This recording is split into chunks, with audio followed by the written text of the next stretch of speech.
On our previous video, we found 2 dirt bikes. Now, this is our second run. This is our third. Ito na kaya?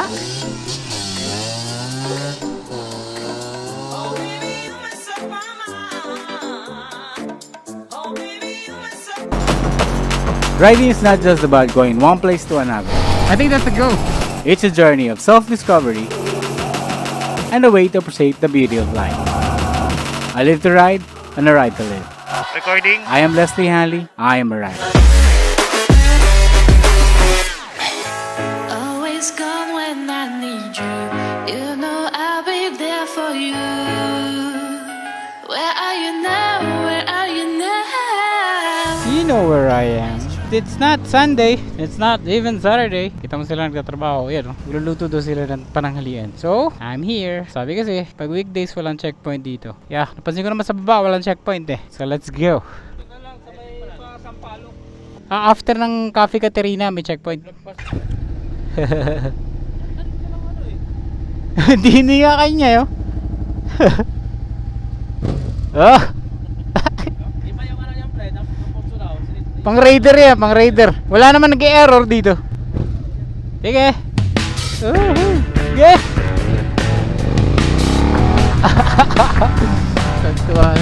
Nakakatuwa sila. Okay, the reason why we are here, because this is our second run for the dirt bike. Meron tayong titignan. Again, it's going to be Kawasaki KMX 125. Imagine mo yun, nandito sa Perilaki. Diba?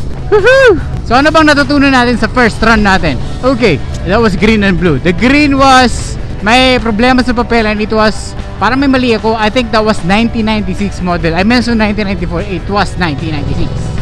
And the blue one, nakita natin na malinis. Ayaw umandar. This time may titignan tayo. This one is a good bike, I think. Kasi umaandar to, tumatakbo talaga.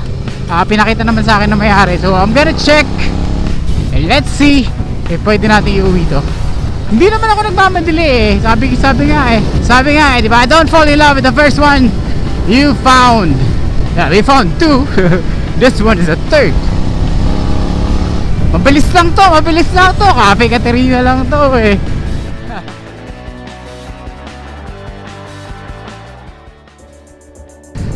Marami tayong natutunan sa KMX. Yung first run ko talaga, ang dami kong natutunan doon. I also did the research kung paano sa i-restore. It's going to be magastos. I don't know if enough yung budget natin, but I'm thinking about it.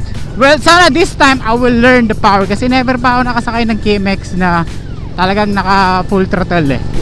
So sana I will find out dito na kumusta yung power kasi, well, I'm not expert in dirt bike. I'm not even let's just say newbie ako. So if you're newbie, dapat for me, na nasa isip ko is kaya ko yung bike, diba? Kaya ko i-handle yung bike kasi parang gagawin lang natin siyang stepping stone towards the power of a dirt bike, just like this. Welcome to Marilaki. It's not Sunday. I mentioned it's not Sunday, it's not Saturday. It's a weekday. It's all mine! No. Ang dami ko nakita mga big bikes eh. Mostly mga big bikes yung nandito. Woohoo! I'm so excited! Sana mauwi natin, di ba? Okay, ano pa napansin ko sa KMX? This is a very old model bike. Usually makikita natin, unregistered, pero may papel. Yung iba naman, may concern sa papel. Kulang yung papel. Katulad nung isa dun. Diba? Yung green yung sa first video natin. Wait lang, I'm playing. Diba? I get to play. I get to see the KMX, diba? Woohoo!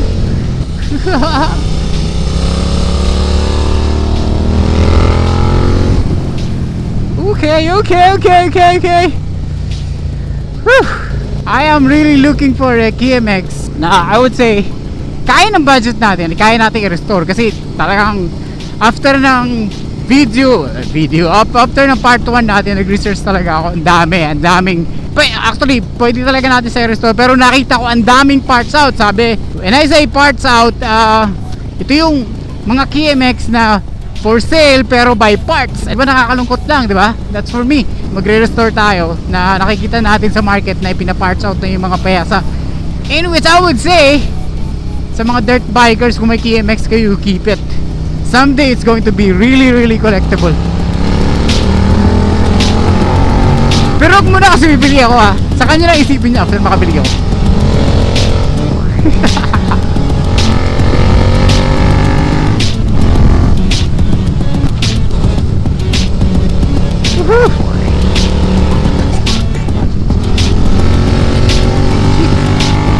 What? Okay, this is now Manukan mga kaibigan. Wala. Diba? Kung napanood mo yung video ko, dito ako na shutdown eh. Yung dala ko yung bomba, yung malit nating bomba. Oh shit.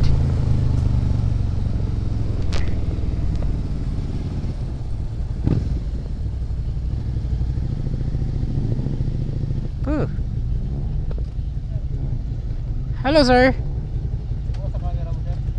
Ano yan sir? Teka, patayin ko sir.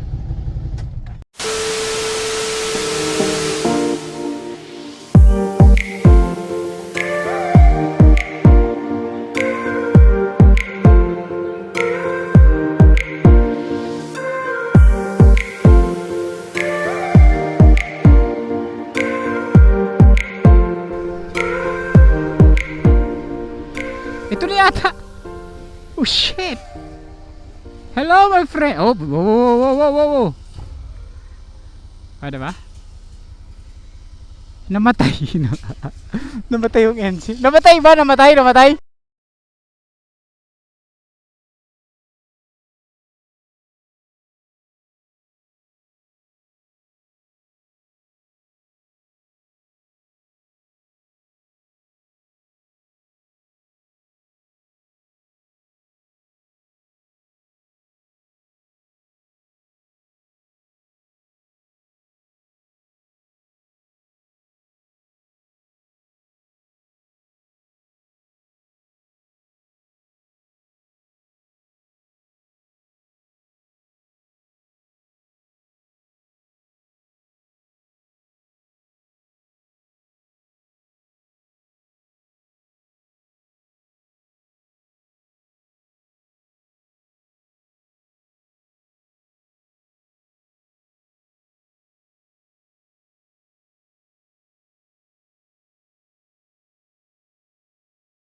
Bakit bumababa?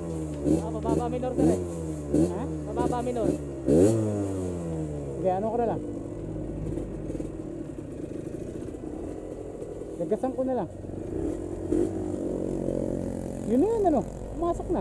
One down, one up. Pumasok ka agad. Hello. Yeah.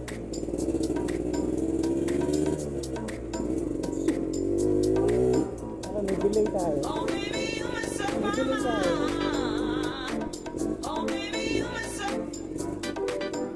Okay naman, pero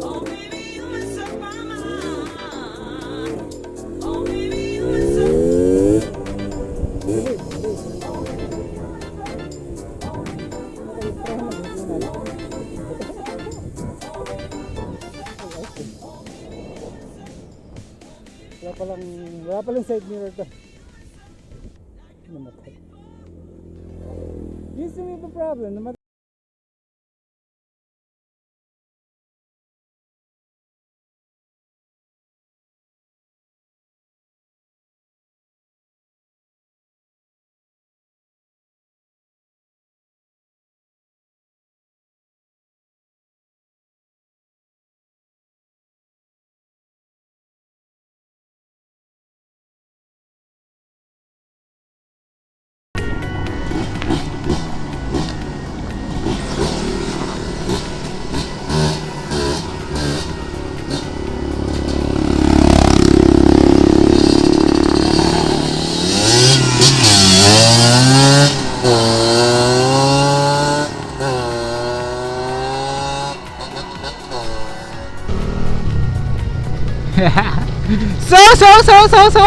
Ano, sa tingin nyo? The bike is a bit dirty. Yeah, it's dirty. Ano yung engine, medyo maraming oil, pero alam ko mga oil seals lang naman yun. Is still unregistered. Pero kompleto ng papel. The problem is, yung minor niya. Lagi siyang namamatay, pero nandun yung power. Huwag mo lang bitawan. Carburetor lang naman yun, di ba? Yun lang naman. So, what do you think? Medyo mataas yung price niya compared dun sa unang video natin sa dalawa. So let's think about it. Kasi mukhang maraming gagawin. Like for example, yung kanyang coolant reserve ay wala dun. It's somewhere dun sa radiator siguro. I don't know where. Hindi ko nakita. Tapos yung carburetor niya, madami tayong gagawin dyan. And there's a lot of usok, which is normal naman sa 2-stroke. Pero I can really compare dun sa iba na ang usok ng iba ay manageable compared dun sa dito sa bagong tinignan natin. So it's a decision to make. That was our KMX, third KMX on our second rollout here in Marilaki. At merong checkpoint. Thank you na lang at pinagbigyan ako. Let's go. We'll find out kung ano mangyayari. If okay na ba yun sa atin or not. Okay? So, I'll see you guys again on the next run.